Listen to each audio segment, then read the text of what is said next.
Summons of the Void by Daniel F. Galouye. Originally published in the December 1960 issue of Fantastic Stories of Imagination magazine. Republished in the August 1973 issue of Thrilling Science Fiction magazine. Read by Darrell T. Smith II for my channel, Quasar Spectra. Summons of the Void. Its iridescent shafts radiating in all directions, the light blazed against an infinity of blackness.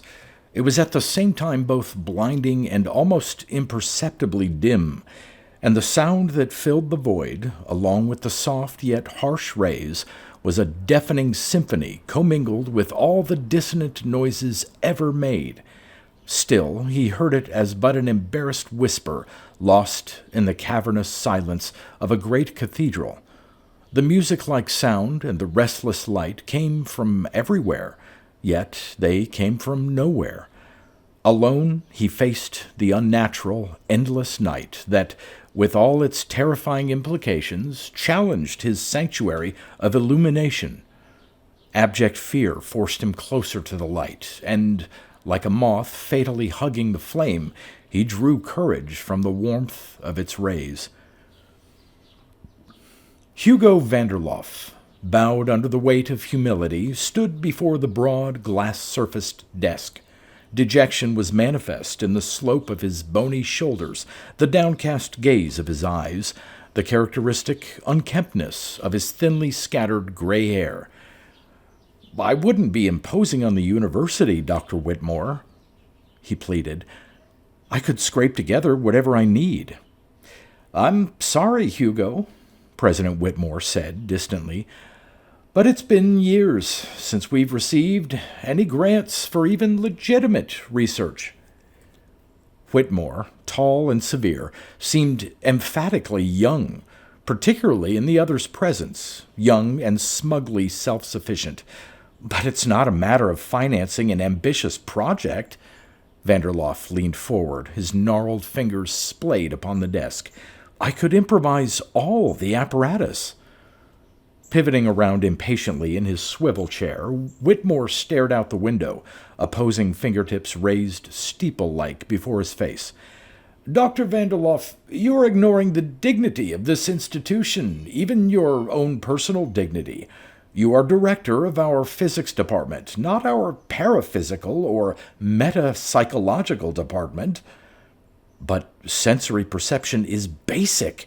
All physical effects exist only in being perceived." The president laughed brassily. "I never figured you for a Berkeleianist, Hugo." "I'm not," Vanderloff snapped. "I intended to make the point that research in perception is the privilege of any scientist." The other leaned back, grinning superciliously.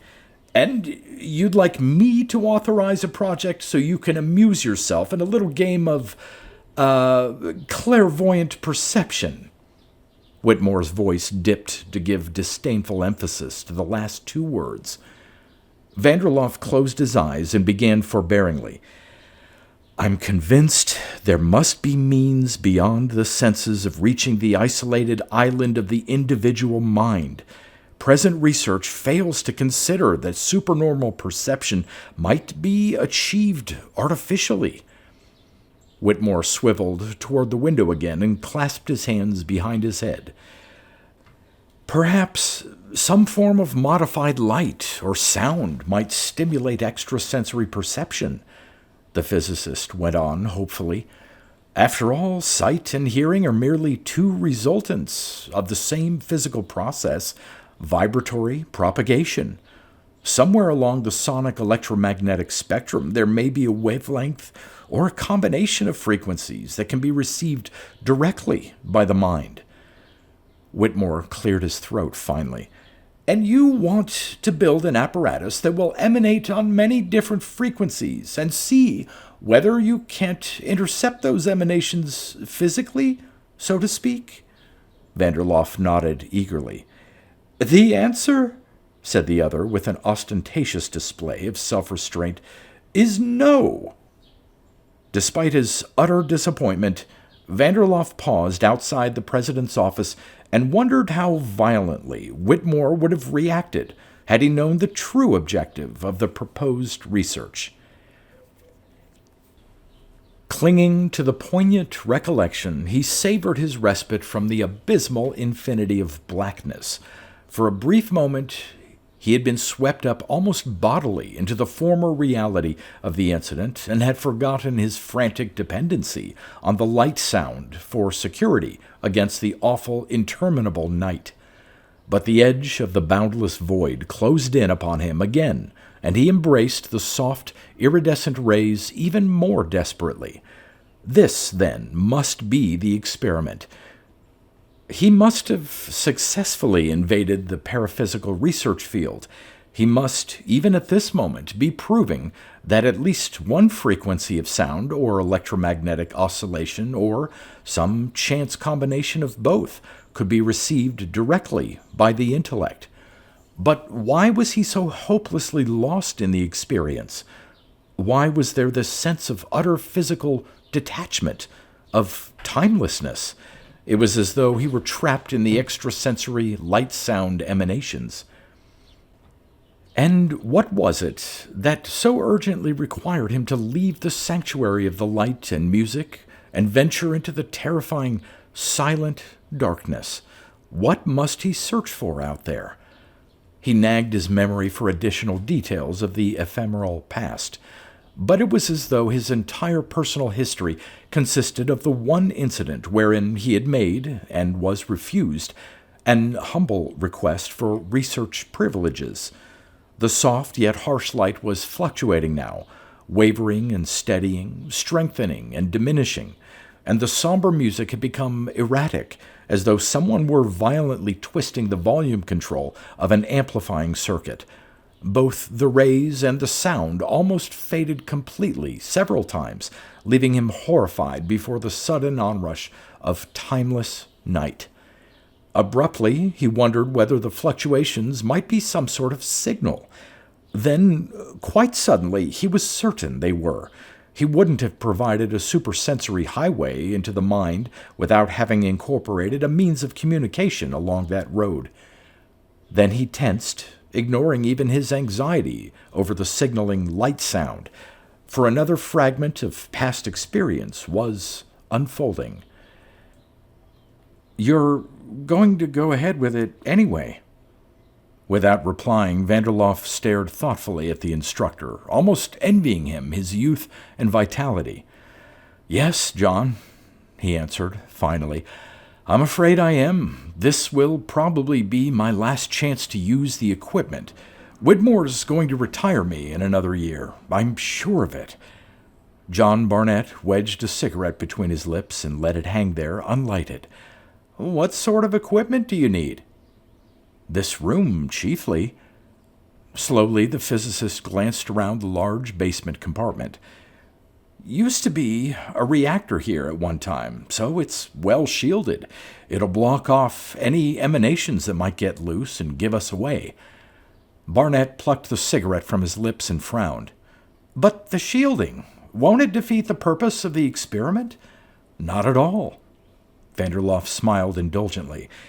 "If any of the radiation or sound has a psychic component, that part of the waves will manage to get through to anyone intent upon receiving it, regardless of the amount of physical shielding that's in the way." "Oh," said the other concessively. Then he strode around the empty room, running his fingers over the dull metal walls. "What else do you need?"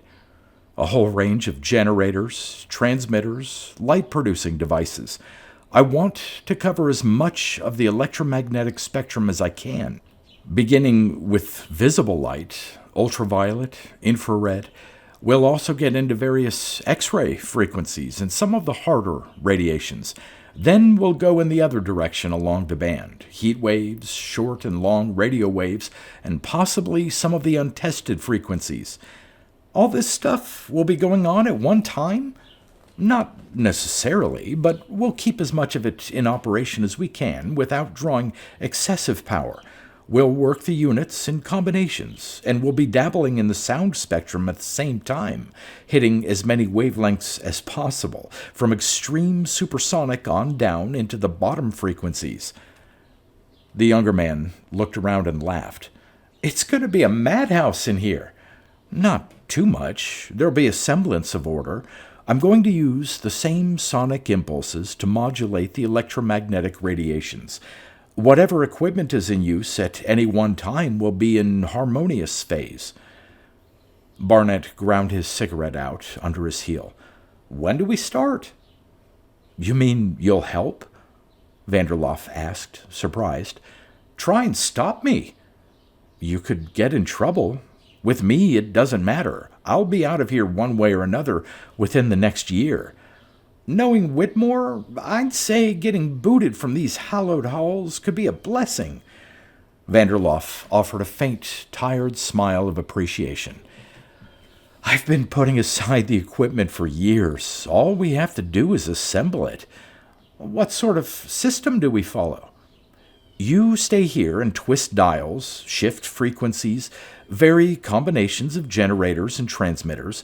To begin with, my post will be in the faculty dormitory. I'll try to determine by concentration whether the equipment is on or off. That agreeable to you? You've got yourself a deal, provided we trade posts occasionally. The physicist nodded acquiescently, wondering when he should let the other in on the real purpose behind the experiments. But what was the real purpose, and why couldn't he remember it? He dismissed the recalled incident, only to become appallingly aware once again of the imponderable stretch of psychic infinity all around him.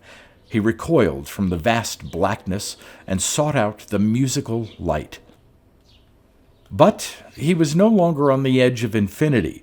He was well within it, and a terrible fear clutched at him while he searched frantically for the iridescent light and listened intently for the soft, harsh sound. A great swell of relief swept over him as he relocated the almost infinitesimal glow. How far in the distance there was no way of telling, and heard the faint strain of melody. With a desperate speed, he returned to his only sanctuary in the limitless void. And once more he took refuge in the past, summoning again the basement compartment scene. How vivid was the remembered action! Without the distraction of his normal senses, without awareness of his own body processes, and of the subtle background of kinesthetic sensation, his memory of the incident was startlingly real, and reviewing the event was almost like a process of recreation.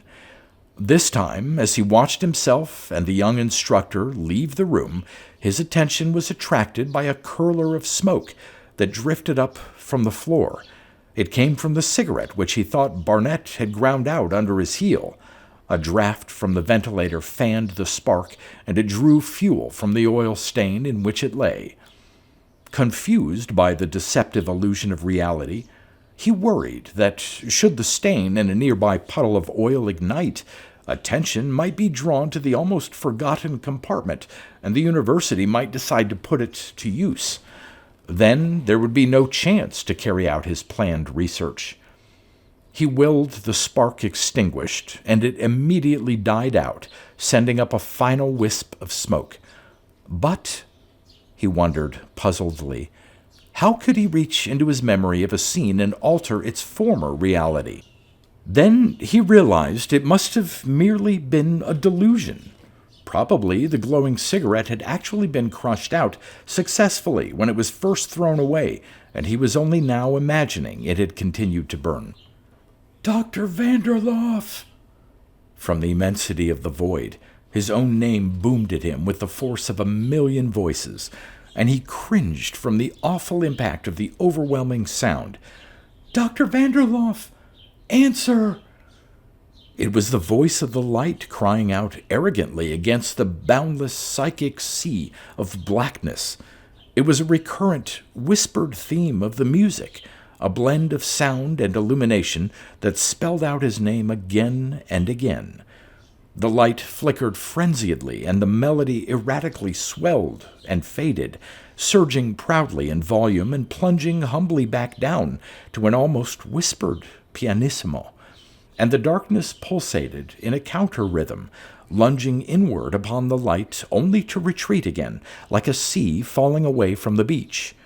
But, of course, it was a signal. He remembered now. It had been Barnett's idea. He had suggested how communication might be carried on without disrupting the amplitude of the paraphysical frequencies, by simply turning a master switch on and off, by flicking it like a telegraphic key. The strength of the emanation could be made to vary in a Morse code effect. And it was this flashing of light, together with the swelling and diminishing intensity of the melody, that formed his name against the infinite nothingness which surrounded him. "Dr. Vanderloff, are you there? What's it like, Hugo?" There was a desperate anxiety to the signals, and he knew he had to answer. But how? Had they arranged a means of accomplishing that too? If so, why couldn't he remember what he must do to complete the bridge of communication? Once again, as he had done hundreds of times in the past, he realized now, he sat in the dark silence of his study, his head bowed and eyes closed, his hands resting limp on his desk. But the pencil had remained untouched, and the pad had lain there gathering dust, while week after week had passed, without the necessity of jotting down a single notation.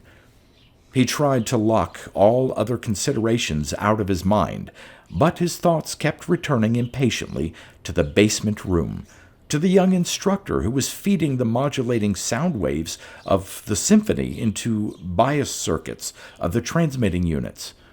Forcibly, he restricted his conscience to an almost senseless blankness and concentrated intently on the psychical direction and distance of the basement room. He sat there motionless for perhaps an hour. Then, as though someone had suddenly thrown open a special window to his mind, he winced before a blazing iridescent light that flared up to dispel the sightless darkness of his concentration. There was no mistaking the effect. It was not a false sensation of vision caused by chance stimulation of an optic nerve, nor was it a trick of his imagination. This was it. This was metaphysical perception. Driven by a sense of urgency, he snapped on the desk light, glanced at his watch, and jotted down the time on his pad. Then he reached excitedly for the telephone. "We've got it, John," he blurted a minute later. "What was the setup at—" He looked back at the pad. 10:18 and 22 seconds. "Are you sure?" Barnett demanded eagerly. "Did you really see something?" "I saw it, all right. There was no mistaking psychic reception. Do you have a record of the setup on paper, John?" "Of course. And the apparatus is still sending. We've got a basic sound frequency of a little over 56,000 cycles modulating two other pieces of equipment, the long-wave transmitter putting out at a wavelength of between 96 and 97,000 meters, and the Crookes tube generating X-rays of 3 and 25/100ths angstrom units. That's the combination, then. For God's sake, John, don't lose it." But Barnett was silent on the other end of the line for a long while. Finally his voice came through in a hoarse whisper. "I got it, Hugo." I closed my eyes and concentrated, and there it was, a great blaze of light, and a tremendous roar of silent music coming through the shielding. "Leave it on. I want to try it again.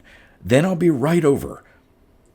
Vanderloff settled back in his chair, closed his eyes, and let the extrasensory emanations pour in. The light was strong and bright now, and the musical tones were loud and clear, though distorted. But wasn't that as it should be, since he was perceiving through no normal sensory receptor? Despite his preoccupation, He was suddenly aware of the pain in his chest, and he coughed spasmodically, almost disrupting his rapport with the light sound. But it was a simple thing to dismiss the pain now. By concentrating on the extrasensory, he could push almost all physical sensations completely into the background. That had been his first success. There must have been many after that, he suspected almost with conviction, but why couldn't he remember them? And why was he now trapped, so to speak, in the psychic void, frenziedly crowding the light sound so he wouldn't become lost in his metaphysical infinity? Was there a hypnotic effect to the paraphysical emanations, an effect that held him like a prisoner? And perhaps even more important, why did he keep suggesting to himself that there was a real purpose behind the research, a purpose which he had to hide from Whitmore and, for a while, from Barnett, too? The light and sound began fluctuating wildly again, and, with a facility he couldn't remember acquiring, he interpreted the anxiously coded message. "What's it like, Dr. Vanderloff? Can you hear me? Are you there? Can you answer?" Questions thundering at him, overshooting and crashing arrogantly out into the impenetrable, featureless infinity. There was something illogical here, he decided, finally. Why should there be questions if he had no way of responding? Then suddenly he was thinking of a switch, a very delicate and sensitive piece of equipment that had been designed by Barnett. So sensitive, so capable of being activated by the slightest force, that they had enclosed it in a vacuum. The theory was that if psychokinetic power could manipulate any apparatus at all, it would manipulate this one. And it had. Perhaps success of the switch lay in the fact that the presence of the metaphysical emanations gave tangible force to volition, or it may have been that withdrawal from total dependency on the physical senses provided thought with a slight kinetic impetus. At any rate, by concentrating during the experiments, he had consistently been able to throw the switch on and off at will and operate a telegraphic key to complete the two-way communicative bridge. "Are you there, Hugo? Can you hear?" "I'm here, John." The light sound remained steady for a long while, as though his message hadn't been received at all, or as though its reception had occasioned a stunned silence. "Good God! Hugo, is it really you?" Barnett's code came through full of mistakes, almost garbled, and the psychic light and metaphysical sound fluctuated crazily in transmitting it. "I'm here," Vanderloff repeated. Again, the coded response was almost unintelligible, but, allowing for the errors and the apparent frenzy with which it had been transmitted, Vanderloff managed to understand it. "Can't believe this. Greatest thing that ever happened. Do you realize what this means?" Vanderloff maintained a perplexed silence. After all, this wasn't the first time the extrasensory experiment had worked, although it might be their initial success with communicating through the psychic medium. But then, carrying on a conversation wasn't that much more spectacular than metaphysical perception itself. So why should Barnett seem so astonished? "Are you actually there, Hugo? What's it like? What do you see?" Suddenly, a paralyzing realization exploded throughout the structure of his conscious, leaving him mentally numb with terror and despair such as no living man had ever experienced before. Momentarily, he overcame his reaction of utter helplessness, long enough to code a few frantic words. "Leave it on, John. For God's sake, don't turn it off." He had no way of knowing whether his switch-triggering impulses had been coherent enough to convey the message. Then, suddenly, it made no difference whether he had gotten through or not. An overpowering listlessness gripped him, and he seemed to be eternally suspended between the infinite void and the now mocking light sound. The musical shafts of illumination flickered derisively with Barnett's answering code. But Vanderloff was stricken with the universal uselessness of all things, and he didn't even try to interpret the message. He could almost disregard the light and the sound now. It would ever be, he and the interminable night. For finally he knew the real purpose of the experiments. There was the time, toward the end, he remembered now, when he had lain on the cloud of whiteness that had been the hospital bed, his weak, emaciated hands outstretched beside him, his nasal passages burning with an influx of oxygen from the tube that was taped to his face. Vaguely, he remembered opening his eyes and seeing Barnett standing there, solicitude and anxiety vivid in his stare. "Why didn't you tell us, Hugo?" the younger man asked. Vanderloff braced himself against the stabbing, malignant pain in his chest. "I was afraid you'd guess why I was so eager to complete the experiments. I thought you'd wash your hands of what could seem like spiritualism masquerading under the cover of science." Barnett frowned. "I don't understand." "I wasn't really interested in extrasensory perception. Our research actually was into the phenomena of death and what happens afterward. I didn't want to become a disembodied intellect, lost in a vast, impenetrable blackness. I didn't want to be consigned to the primitive superstitions of heaven or hell. I wanted something better. I wanted a way to maintain contact with the physical world." There was no sign of comprehension on the young instructor's face. "Don't you see that the intellect isn't physical at all?" Vanderloff went on weakly. "The sum total of our experiences, the spiritual, can't cease to exist when the functions of the body come to a halt. The intellect must go on, but it's completely isolated from the concrete world because it's deprived of all connections with that world. Sight, hearing, touch, taste, smell, vocal power, and so forth." The physicist paused and strained against another surge of pain. Then he went on, even more slowly, more laboriously. "How many intellects must be lost in that sea of psychic dark from one another, each an island unto himself, each an infinite universe in himself, each forever banished into the solitary, boundless darkness of his own mentality." There was eager understanding in the other's stare now. "But the bridge we built will change all that," Vanderloff continued, pausing to cough away his excitement. "The psychic emanations we discovered will be a beacon shining out into the isolated universe of each intellect that learns how to use it. It will orient us to a physical point in the concrete world. It will be our continuing connection with reality, the only means by which we can avert eternal exile." Vanderloff's head rolled feebly on the pillow, and he added in a whisper, "When I go, John, you've got to keep the beacon burning." This, then, was death. And despite the elaborate measures he had taken to escape total banishment of the intellect in psychic infinity, he realized now how abysmally inadequate was the light.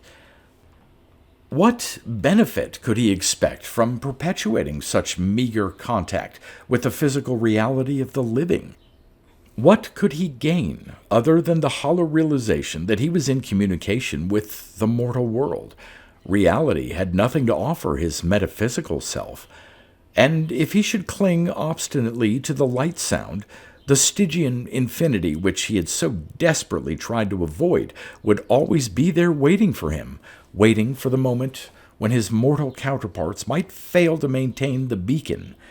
Then, when the time finally came that the musical light could no longer be sustained, when its last shimmering ray was propagated and its final coda played, then the waiting darkness would be there to claim him. And the brief moment he would have resisted ebon infinity would have been as nothing compared with the awful and endless sweep of eternity. With these considerations, the light sound which he had embraced so fervently ceased to extend any consolation whatever, for he hadn't escaped eternity at all. He had only forestalled it. What, then, was his lot? Was he forevermore apart from all other intellects, facing indescribable loneliness in the terrifying darkness of his own psychic universe? Or was there something else waiting for him on the other side of infinity? Hesitantly, he summoned the gamut of religious beliefs and superstitions, primordial fears and divine aspirations that had marked man's theological evolution. And in reviewing the whole doctrinal range, he wondered at which point in his own material existence he had rashly abandoned his faith. This sudden seizure of near remorse, he asked himself curiously, was it a valid sentiment, or did it only reflect a sudden deferential fear of whatever omnipotent being might be lurking beyond this infinity to extract vengeance? Mocking his apprehensive uncertainty, a ripple of derision seemed to course abruptly through the boundless void. Or was it, again, only his imagination? But who could be waiting? God? Jehovah? Baal? The Lord? Zeus? Allah? Christ? The Supreme Being? Shiva? Brahma? Vishnu? Ra? The First Cause? Yahweh? The Almighty Creator? Jupiter? The Holy Ghost? Odin? The Universal Soul? Apollo? And after he left the sanctuary of the light sound, to what might his passage through the interminable night lead? Heaven? Elysian fields? The happy hunting grounds? Valhalla? Olympus? St. Peter and the Golden Gates? Nirvana? The Happy Isles? Seventh heaven? Or would it be hell? The infernal regions? Everlasting darkness? Satan? Hades? Charon? The realms of Pluto? Sheol? Eternal damnation? The inferno? Endless punishment? Purgatory? The river Styx? Limbo? Gehenna? Whatever awaited him, he could put it off no longer. Even centuries of delay would gain him a reprieve of only insignificant duration compared with the great boundlessness of eternity. He must go and search out his fate now, while paralysis over the discovery of his death held him in a numb grip and made the supreme challenge seem commonplace. And even as he imagined himself abandoning his sanctuary, he was aware that the musical rays were receding into the very depths of infinity, leaving him alone in the intolerable blackness and soundlessness. Thus he began his search in the vast, vacuous, lightless sea, like Diogenes. Only he had no lantern to guide him, and there was a cosmic uncertainty as to the nature of the entity or the place which he sought. After a while, it may have been a few seconds or a few thousand years, there being neither time nor means of measuring it in this new extra-physical existence, he wondered whether he was making any progress through the void. Then, suddenly, the very concept of motion in a measureless and featureless infinity seemed supremely ridiculous, and it was only then that he realized he was dismally lost. Frantically, he turned. How, he wondered incidentally, could there be such a thing as a turn with no reference point? And sought out the musical rays once more, but there was only the impenetrable blackness. He had irretrievably lost the light sound, and now there would be only an eternity of nothing. With a poignant wistfulness, he thought of the henceforth unattainable communicative bridge to Barnet and Earth, of Earth itself, and the fascinating universe of matter and energy that surrounded it, the stars and galaxies, the sun, warm and reassuring, the planets and nebulae, even the friendly half-darkness of the interstellar void. If he had been God, he would have created just such a universe. And he would have placed at its center just such a world as Earth. Earth, with its lofty and splendid mountains and cool, warm breezes, its brilliant clouds and fine white beaches, and rich vegetation and tall, swaying trees, its sunlight and moonlight, its stars and its surging seas. With his unbearable sense of loss came the first shredding effects of panic, and he wondered whether the welling sensation, when it reached its full and interminable climax, might not be the endless hell that awaited him. But he calmed himself purposely and continued the hopeless search. Perhaps this was his eternal punishment, floundering helplessly in an immeasurable sea of black nothingness throughout all time, while he wished futilely for something, anything, perhaps even the tortures of a seemingly physical hell, to relieve the unbearable monotony. His soul screamed out its bitter protest, its frantic insistence that there must be something else in the metaphysical afterworld. But what? And where? And how could he ever find it without light to show the way? With a tortuous urgency, he wished for illumination to dispel the blackness. And suddenly, there was light. A whole universe of blazing, wheeling, surging, shimmering light. The light of thousands of galaxy-like masses, comprised of billions of coruscating droplets of fierce illumination. Great splotches of light in the shape of spinning pinwheels, stretching away into what had only seconds ago been a dismal infinity of hopeless nothingness. Hypnotized by the wonders of his own psychic creation, he inspected what he had wrought. Around the pinpoints of sparkling light, he discerned smaller bodies of non-luminous material that whirled in concentric circles, and it seemed a foregone conclusion that many of those lesser spheres could be, if he should so decree, almost exactly like Earth. It was infinite fun, and he was infinitely pleased, knowing that whenever he chose he could go down and enjoy what he had created, become a part of it. But it would be so much more interesting to maintain his status as a detached, causative entity and observe the processes he had set in motion.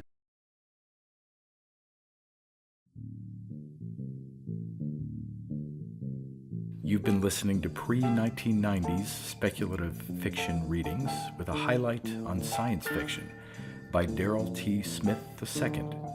Please consider clicking the donation link in the description box. Thank you so much for your time and your imagination.